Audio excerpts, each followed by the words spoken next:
Well, let's get right to it. CDMA operators in Nigeria, which obviously is a segment of the telecom space, they compete with the GSM companies, have been under significant pressure so far, and the numbers tell the story. Right now, of the active lines in the market right now, GSM companies provide 91% of all active lines compared to 7.3% by the CDMA providers. And that's compared to 88% as at January this year and 10.2% for the CDMA providers as at same point this year. Now, at that run rate, it seems it's very clear that the CDMA operators are under pressure. Joining me in the studio to take a look at the future of CDMA in Nigeria is Demola Eleso, chairman of Consol. Thank you so much for joining us, Demola.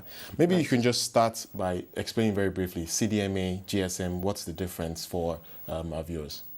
Well, there's a technological difference between the GSM offering, which was a mobile standard kind of developed for worldwide consumption, whereas the CDMA technologies emerged out of America and China, and they were sort of competing for space. They basically do the same things. You can make telephone calls and data calls, but in Nigeria we kind of initially segmented our industry into the GSM technology-driven telecoms operators and the CDMA technology-driven operators. Now, I just rolled out some stats. I mean, it's staggering. What we're seeing now is this year we've seen, or rather last year, GSM active lines grew by 18%. CDMA active lines declined by 20%.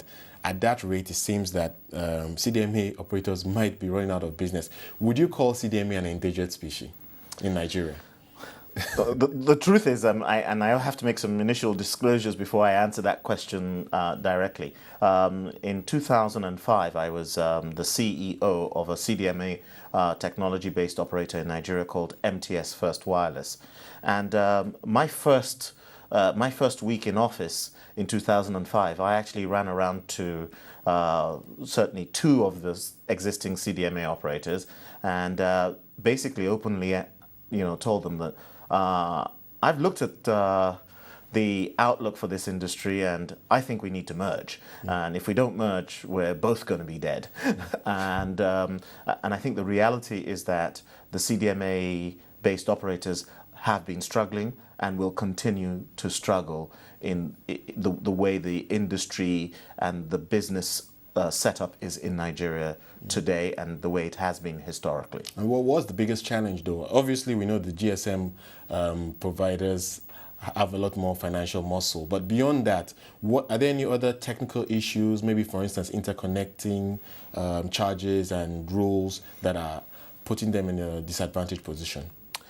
So if we roll back the years a little bit, I would say that the CDMA technology-based operators suffered from a few ailments. The first being that they were never as capitalized, upon startup as the GSM operators, and that has affected their ability to provide a national footprint for rollout. So compared to the GSM offering that started in Nigeria in 2001, the CDMA players were sort of growing a little bit like, imagine a small onion that is trying to grow in little layers, whereas the GSM operators sort of arrived like a big pumpkin and just flooded the country with coverage, service, and capability. And so the offering from the CDMA operators compared to the GSM operators was always sort of regional or provincial versus the GSM companies offering a national capability. That partly had to do with funding and the way both industries started in Nigeria.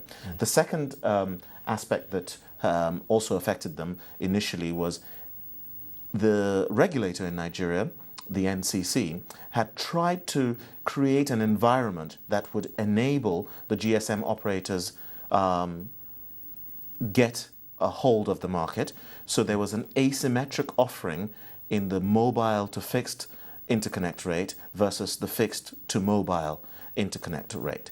And unwittingly, this penalized the CDMA operators, who were seen as a fixed wireless technology offering. That was how the industry was structured. And so the CDMA operators were sort of penalized for every success that they made. So every call that was kind of going to a GSM operator, the GSM operators were taking a greater share of the money available, of the pot available, and that subsisted till about 2005. Things have changed. The NCC and the regulator has, they've done the right thing and rebalanced the structure. But in the 5 years or the 4 or 5 years up until then, the GSM operators had then established the likes of MTN, Zain now, called Bharti Airtel and Glow. Okay, very quickly, what are the options for the CDMA providers now? Very quickly, because I've run out of time. The options are, I think that they need to merge. They need to all join together to form one big national offering, and to a certain extent I would even suggest that they also need to even further strengthen their arm by getting together as a grouping and perhaps inherit or take on the NITEL, the sort of Mori-bound PTT assets, so that they can have a platform of both assets, coverage and footprint that they can exercise to challenge the high flyers in the existing telecoms industry, who were the original GSM-based operators in Nigeria. Well, we'll see how they make that challenge, because indeed the GSM operators are flying really high right now. Thanks so much.